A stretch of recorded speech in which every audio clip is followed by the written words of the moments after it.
What's up, YouTube? This is my first story for 2025. Welcome to 2025, everybody. I'm going to give you all a baseball story. Hopefully you like baseball or you can relate to making a kid's day and vice versa, managing, coaching Little League Baseball, etc., etc. After this story, we're going to get off into some more hood stories that I think you guys will like. I'm going to share some stories about couple homies and a couple incidents to kick off January. I think y'all like them. Stay tuned for those. But for now, welcome to another episode of KM True Stories. God, thank you for sunshine, thank you for rain, thank you for joy, thank you for pain. It's a beautiful day, it's a beautiful day, yeah. Party, the play, put it all on me. I just pray that I end up no Sweatshirt and low song. That was it. I never stopped banging. I started banging hard, then I got so hard till it was a shame. Welcome to another episode of KM True Stories. Today's story takes place in LA, Slauson and Fairfax, Summit Field, behind Home Depot, which used to be Zodi's, and they fixed up the field where it was once Zodi Trails, for those that go back a ways, right? And so I was coaching baseball. I was the assistant coach, but really T. Vic, my childhood friend T. Vic, basically had me in control of the team, whereas he could use his name to do a lot more other things because he didn't have no criminal record behind him. So the team was in his name. I was the assistant coach, but I ran everything, right? So T. Vic, great guy, rest in peace, passed a couple years ago. Really good dude. I still miss him. But he gave me this opportunity to coach Little League Baseball. At the time, my son was an 8-year-old. My son was 8 and he was on the team. So we're coaching kids, I believe, from 7 through 12, I believe, if I remember correctly. 7 through 12, 8 through 12, something like that. And the team we had was the Cincinnati Reds.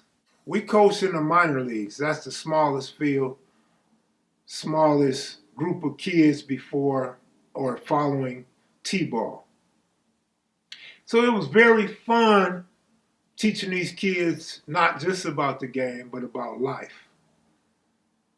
And it was an honor to be able to coach my kid and get him to enjoy baseball for the time being while I was on the streets, free, being a father, being responsible. I would leave the games and go sell dope, you know what I mean? But hey, that's what LA was back then, on the decline of the gang banging and gentrification. So anyway, let me get into the story and stop beating around the bush. So we had one of the sorriest teams up there. And I coached 2 years. In both years, we had the sorriest teams. But we got this one guy, dark-skinned guy, real frail, like he's malnourished. He wore glasses like a goofball. He had nappy hair, like, his parents didn't really care about him too much. He had and I don't mean that in a disrespectful way, he had a single mother and he had a grandmother. So basically he was raised by 2 women. This kid was mentally and physically challenged. He was a special kid without question. He was a nice kid, man, and he wanted to play baseball, and I tried to talk him into not wanting to play baseball, but he wanted to play baseball. And I like that. I like the fact this little kid knew he wanted to play baseball. The first thing I noticed about him, besides him really wanting to play baseball, he had a left-hander's glove. So he had a glove on the right hand. You throw the ball with the left hand. And it just didn't look right. It looked strange to me. It looked weird to me. So I figured out this kid was really right-handed. he needed a glove on his left hand and throw the ball with the right hand. So I talked to his mother. She wasn't very understanding. I talked to the grandmother, and they bought him a new glove. They bought him a little itty bitty baby glove, which is cool. So I noticed they were treating this guy like a little baby, like an infant. But now this kid is older than my son. This kid might have been 9 years old. Yeah, about nine, maybe 10. And I'm like, I'm not treating him like no baby. I'll give him special treatment like he on a sensitive needs yard, but I'm not treating him like no baby. This is not a daycare. So I'm working out with all the other kids, and these kids are sorry. Sorry as hell. These kids were sorry. They were not that good. So we were going to have to do a whole lot of teaching and fundamentals and stuff like that. Get them to exercise, get them to learn the game and enjoy the game. We got to do a whole lot of work with these young kids. And I'm ready for it. I need to exercise anyway. I need to strengthen my wind, get out there and do a couple burpees, run a few laps. And I remember one day T said, T is the manager, T says, Kev, why you be out there running laps with the kids? Because I need to exercise, fool. Like he was really tripping that I exercise with the kids. So I would lead, T instructed me to lead the exercise. So I would lead the exercises, the jumping jacks, the push-ups, all of that stuff. I enjoyed doing it. I needed to exercise. I was out of breath. I might go to the side and do about 25 burpees just to keep my wind up, right? And I got tired eventually, so I would have a kid lead the other kids in exercise. You can always leave it to a coach to make the kids do the work by themselves. But anyway, so this retarded kid, I'm sorry. But anyway, so this one kid that has all these problems, physically and mentally, special kid. I don't remember his name, or I would say his name, but I don't remember his name. So I have to pull him to the side and practice. We used to practice at Ladera Park on La Brea, between Slauson and 60-something. On the little softball field, we would practice hardball, baseball, though. So I would take this kid, and I would practice with this kid by himself. I'd tell him, turn the glove this way, and I'm going to toss you the ball, you catch it. So he had no movement. If you didn't throw it right to the glove, he couldn't catch the ball or anything. But I keep working with him.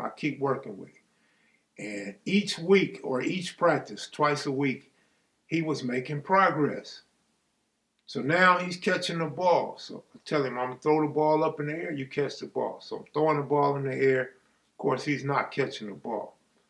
But if I throw it directly to him, he could catch the ball. So now I'm telling him, turn the glove like this and catch the ball. So now he's catching the ball. He's doing really good. Great progress. I enjoyed it. And T would say, damn, kid, why you keep working with him and not none of the other kids? Because this kid really wants to play baseball. And I really want to help him. He wasn't mad at me, but he just couldn't understand why I put so much time into this one kid. This kid is getting good. So the kid can't hit. He don't even know how to hold the ball. He don't know how to stand at the plate. He's standing on everywhere but the plate. He's standing on the wrong side of the plate, got the plate to his back. He got his hands wrong, so now I got to teach him how to hit. He can't hit for shit. I can't teach him how to hit, so I teach him how to bunt. I teach him the proper way to bunt. Lay it down. Now I teach him to bunt for a hit, bunt for a sacrifice. There's a difference. Boom, I'm teaching him. I really just want him to sacrifice. Come up, get your turn at bat, bunt the ball, go to the dugout, go home, enjoy your day. In Little League, every kid has to play 2 full innings. You have to. You just have to play 2 full innings. Some kids wasn't worth 2 full innings. Either their attitude, don't show up to practice, or they just weren't any good. And we're trying to win games. We're trying to teach kids life skills, have fun, But we also want to win games because at some point it's not always about the kids. It's supposed to be about the kids, but we're competitive coaches. We want to beat the other team. We want to beat the other coaches. We want to win the playoffs. We want to move up. You know, we want to become known as good coaches. So we want to win games, regardless of what the parents or the kids is talking about. We want to win games. So I got to blend this kid in to where he gets his 2 innings and he gets to go up the bat and bunt. Now, 2 innings only mean a minimum of 6 players are gonna bat. So he's not guaranteed in that bat, but he's guaranteed to go out in the field and play. He's guaranteed to be seen out there on the field and get his parents' money's worth for putting them in Little League Baseball.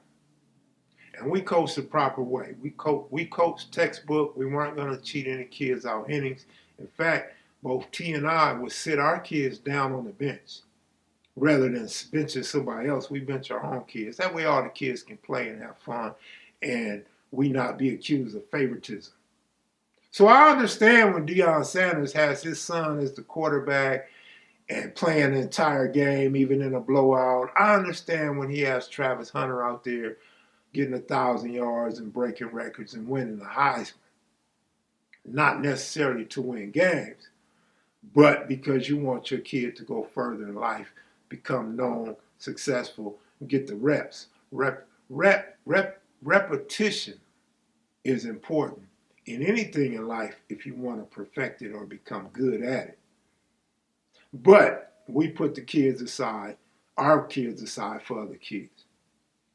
So now our sorry team is locked up in this format where 4 teams make the playoffs and we want to make the playoffs. So we're involved in this game, and this game determines if we make the playoffs or not. There were 8 teams. Only 4 could make the playoffs.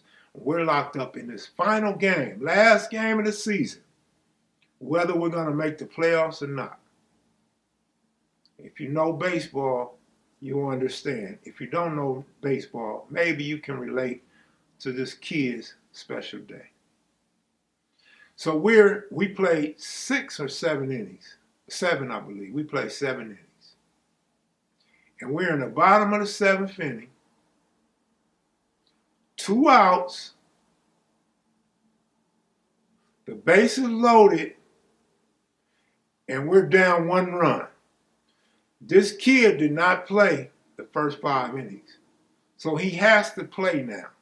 I can't take him out and pinch hit for him. He has to have his at bat. Me and Coach Vic look at each other. Ain't no smirks, ain't no laughs. We're like, shit, we lost. Because I have to send this retarded kid, excuse my term, that's not the proper term.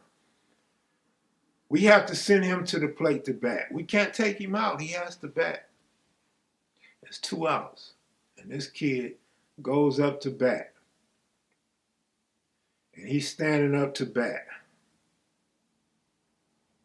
Boom, strike 1.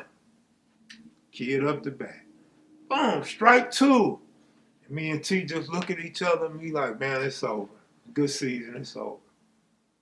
On the next pitch, the kid turns around, squares to bunt, and he executes the bunt perfectly. He lays it down, and he's running to first. Running to first like he's mentally challenged. Just running in slow motion, all wild and weird like a cartoon character. And he makes it to first base, and the run scores. The game is tied up.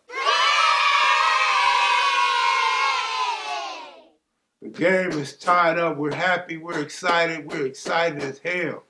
This kid came through. All my hard work paid off. This kid that may be one of his proudest moments of his life wherever he is today.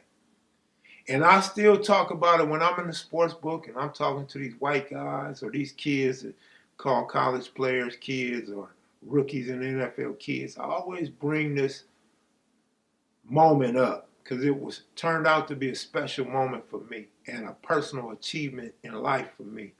Because of this kid, we end up winning the game. The next batter got a hit. We got the winning run in, and we made the playoffs. Very special moment, man. You don't get a whole lot of cheering in Little League. It's not a lot of people there, man. The stands on our side went crazy. They went crazy. We won. They were so happy and celebrating. They bought me and T some little drinks and snacks and fed the kids. And wonderful, wonderful day, man. We actually made the playoffs.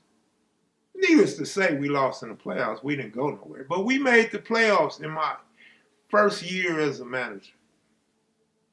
Man, beautiful day, beautiful day. For those that love baseball or love kids or working with special ed kids. That's my story for today.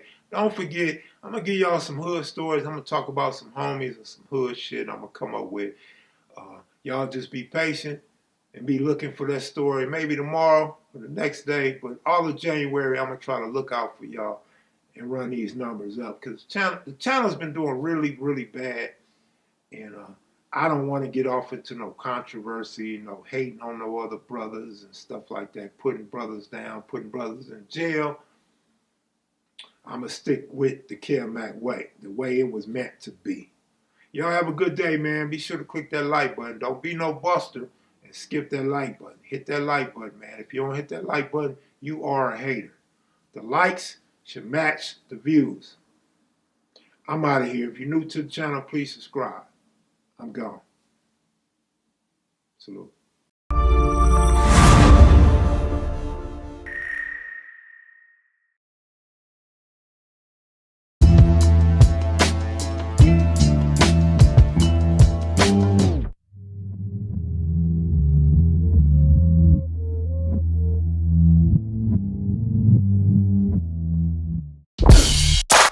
This is Los